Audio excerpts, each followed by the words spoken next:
Greater Good Radio. Connect, learn, heal, and grow. I sit at many tables. I've been fortunate that way. And oftentimes there will be some aggression verbally, right? Or with each other or against with you? people. Not necessarily me alone, but as a facilitator, which is what I get called upon a lot to do, right? And short of becoming Jiminy Cricket, the conscience in the room, is being able to diffuse the energies that could lead to conflict, but to be able to bring that back to what we call Pono, something that is much more agreeable.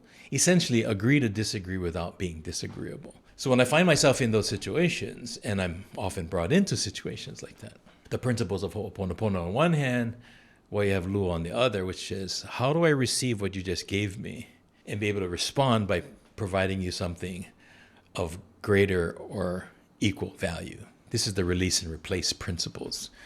If I can let go of my anger and replace it with something greater, such as Aloha, I can maintain my wholeness and hopefully help you maintain your wholeness, because clearly this dispute is coming from a place of lacking.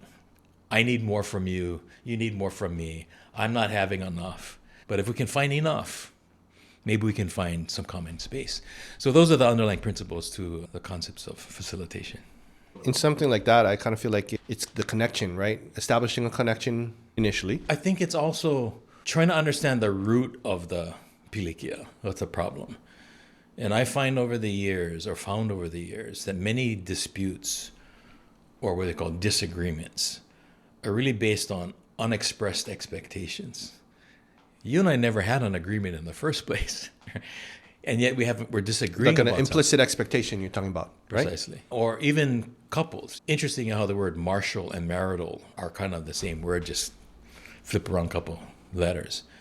But I find in relationships, somebody is willing to extend themselves for a certain period of time to assist the other.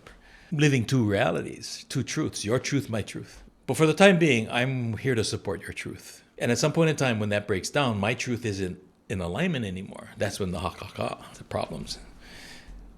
Because we never really established what our truth is.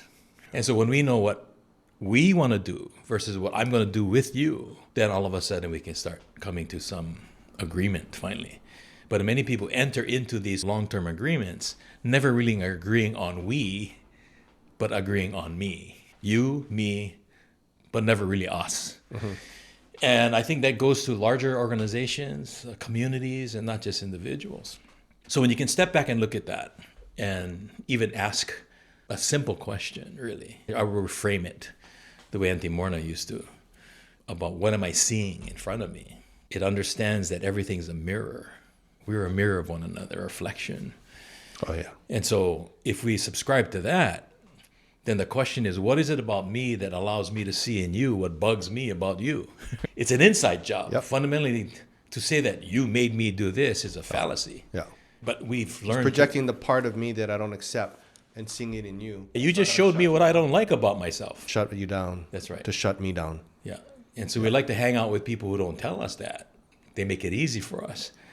But the truth tellers are the ones who stand in front of us and reflect back to us what we don't like about ourselves. Now, that's not to say that there aren't a bunch of knuckleheads out in the world. Mm-hmm. The question now comes up. Why am I attracted to knuckleheads? Right? Or are knuckleheads attracted to me? What is it about me that I brought to this situation that continues to bring this issue up? If you resonate with Greater Good Radio, please join our community at www.greatergoodradio.com, where you can get access to exclusive content and offerings. Hope to see you soon.